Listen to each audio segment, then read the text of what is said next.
অবকাঠামো উন্নয়নের মাধ্যমে প্রতিযোগিতামূলক সক্ষমতা তৈরি, সেটা আমাদের ইন্টারনালি নিজেদেরকে তৈরি করতে হবে। আমরা সেটা পুরোপুরি তৈরি নই এখনো। সময়ক্ষেপণ না করে দ্রুত বিভিন্ন পরিকল্পনা বাস্তবায়ন, দেশকে একটি শক্তিশালী ব্র্যান্ড হিসেবে বাংলাদেশ এটাই একটা ব্র্যান্ড, এবং সেটাকে আমরা বিশ্ব বাজারে বাংলাদেশের ব্র্যান্ডটা আমরা চালু করতেছি। আমরা আর্থিক খাতের সংস্কার, এটা নিয়ে আপনারা সারাক্ষণ লিখতেছেন। সংস্কারের জন্য সরকার যে কাজ করতেছে না তা নয়, কিন্তু যে তাহলেও আমি ফিগারটা বলেছি একটু আগে, কত হাজার lakh crore NPL, non performing loans, এইটা যদি শেষ না করা হয় তাহলে কিন্তু ওই আর্থিক খাতটা আরও উইক হয়ে থাকবে। এই জন্য আর্থিক খাতের সিরিয়াস সংস্কার দরকার। ব্যবসা সহজীকরণ, ইজ অফ ডুইং বিজনেস যেটাকে ইংরেজিতে বলে, এই সহজীকরণের জন্য বিভিন্ন পর্যায়ে যাতে করে ওই রেস্ট্রিকশন এবং ইম্পেডিমেন্টসগুলো যেন না থাকে। যে আপনি ব্যবসা বাণিজ্য করতে হলে, ম্যানুফ্যাকচারিং করতে হলে, বিদেশি বিনিয়োগ করতে হলে, দেশি বিনিয়োগ করতে হলে কি অসুবিধা, যে সেগুলা অতি সহজে যেন করা যায়। বিকল্প নির্ভরযোগ্য জ্বালানি অনুসন্ধান, নবায়নযোগ্য জ্বালানি, দক্ষতা ও আঞ্চলিক বিদ্যুৎ বাণিজ্যে বিনিয়োগ করে টেকসই জ্বালানি নিরাপত্তা নিশ্চিত করা। এইটুকু আমাদেরকে যদি না করতে পারি তাহলে কিন্তু ওই যত টাকাই আপনি ইনভেস্ট করেন না, যতই ইনভেস্টমেন্ট নিয়ে আসেন, এগুলো কার্যকর কোনো অর্থনীতিতে প্রতিফলন হবে না। আধুনিক লজিস্টিক্স ও কানেক্টিভিটি, বন্দর, কাস্টমস, পরিবহন ব্যবস্থার উন্নয়ন করে খরচ কমানো ও প্রতিযোগিতা বাড়ানো, এইটুকু একেবারে এসেনশিয়াল। বিনিময় হারের স্থিতিশীলতা, মূল্যস্ফীতি নিয়ন্ত্রণ, আমদানি ব্যবস্থাপনা ও বিদেশি মুদ্রার রিজার্ভ শক্তিশালী করা। তো আমাদের যদি ওইটা না করতে পারি, টাকার যদি কমপ্লিটলি ইরোড হইতে থাকে, কিংবা অবমূল্যায়ন হতে থাকে, তাহলে সমস্ত কিছু দাম বেড়ে যাবে। আমরা নিজেরা, বিশেষ করে নিম্ন মাধ্যমিক এবং মাধ্যমিক না, নিম্নবিত্ত এবং নিম্ন মধ্যবিত্ত, এরা সবাই সবচেয়ে বেশি এফেক্টেড হবে, ক্ষতির সম্মুখীন হবে। ঋণ ব্যবস্থাপনা ও স্থিতিশীলতা, বহির্ঋণ পুনর্গঠন, অর্থনৈতিক প্রস্তুতির সঙ্গে গ্র্যাজুয়েশনের সামঞ্জস্য করা, যেটা আমি অলরেডি আমার বিভিন্ন কথাবার্তার মধ্যে বললাম আজকে। এবং এটা হলে ইনশাল্লাহ আমাদের মনে হয় যে আমরা 2032 সালের মধ্যে যদি আমরা গ্র্যাজুয়েশন হয় তাহলে কোনো অসুবিধা নেই। আর এটা পেছানো কোনো বিষয় না, আমি অলরেডি বিভিন্ন দেশের এক্সাম্পল আপনাদেরকে দিয়েছি, এবং সেখানে এই ধরনের পরিস্থিতিতে অনেকেই সেটা করেছে। এবং আপনি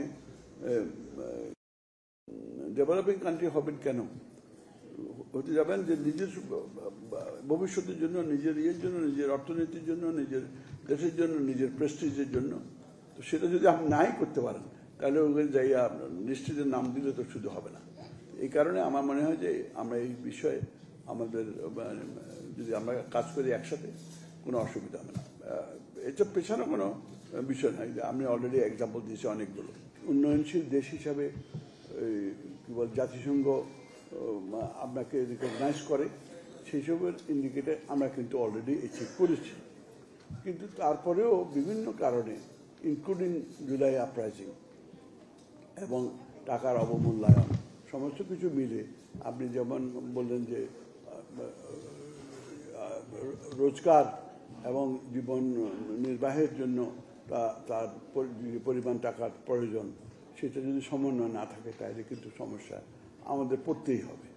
তো এই কারণে আমরা মনে করেছি যে এই সব ক্যালকুলেশনে আমরা সব কিছু হিসাব করেই আমরা বলেছি যে যদি 5-6 বছরের মধ্যে যদি হয় তাহলে ইনশাল্লাহ আর অসুবিধা হওয়ার কারণ হবে না। আর আমরা কখনোই তো সবসময় আমরা গরিব দেশ এই হিসাবে গরিব তো থাকতে চাই না, আমরা তো একটু অন্তত মধ্যম আয়ের দেশ তো হইতে চাই। তো আর মধ্যম আয়ের দেশ না, উচ্চ আয়ের দেশ হইতে অসুবিধা কী? আমরা সেই চেষ্টাটা আমাদের আছে প্রাইভেট সেক্টর থেকে। আমাদের সবসময় আমরা সেই ইয়েতে কাজ করতেছি, নিজেদের জন্য যেমন করতেছি, দেশের জন্য যেমন করতেছি, ওভারঅল ইকোনমির জন্য করতেছি। এবং সে কারণে আমার মনে হয় যে এই সময়টুকু আমাদের জন্য হলে আশা করি এটা আমাদের প্রয়োজন মেটাবে। আমরা already we have signed joint statement to submit it to the chief advisor to proceed to whatever we have recommended. Our BGME সম্বন্ধে BGME is the mainstay of our total export. আমরা এই জন্য এটাও তো বলেছি আমার স্টেটমেন্টে, এবং এখানে BGME সহ আমাদের আজকের স্টেটমেন্টটা কিন্তু আমার একার নয়, আমাদের সবাই মিলে আমরা এই স্টেটমেন্টটা দিয়েছি।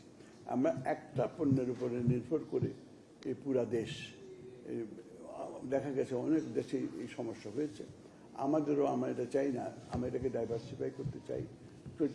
ডাইভার্সিফাই করার জন্য কি, ডাইভার্সিফাই বাংলা কি, বহুমুখীকরণের জন্য চেষ্টা তদবির আমরা বরাবর করতেছি, কামাও মানে হয়ে উঠতেছে না বিভিন্ন কারণে, ইনফ্রাস্ট্রাকচারের কারণে, কারণে, পলিসির কারণে, বিভিন্ন উপরে। এবং এটাকে যদি ডাইভার্সিফাই না করি, আমাদের এক্সপোর্ট পটেনশিয়াল যদি না বাড়াই, আমাদের এক্সপোর্ট যদি $100 বিলিয়ন যদি না হয় বা $200 বিলিয়ন না হয়, তাহলে আমরা কিন্তু সামনে এগোতে পারবো না। তো এটা করতে হলে কিন্তু একমাত্র ওই রেডিমেড গার্মেন্টসের উপরে যদি নির্ভর করি থেকে যাই আমরা, তাহলে কিন্তু আমরা সমস্যা পড়তে পারি। তো এই কারণে আমার মনে হয় যে আমরা ওই সব ডাইভার্সিফিকেশনের মধ্য দিয়ে সামনের দিকে আমরা এগিয়ে যাওয়ার জন্য আমাদের এই রিকমেন্ডেশন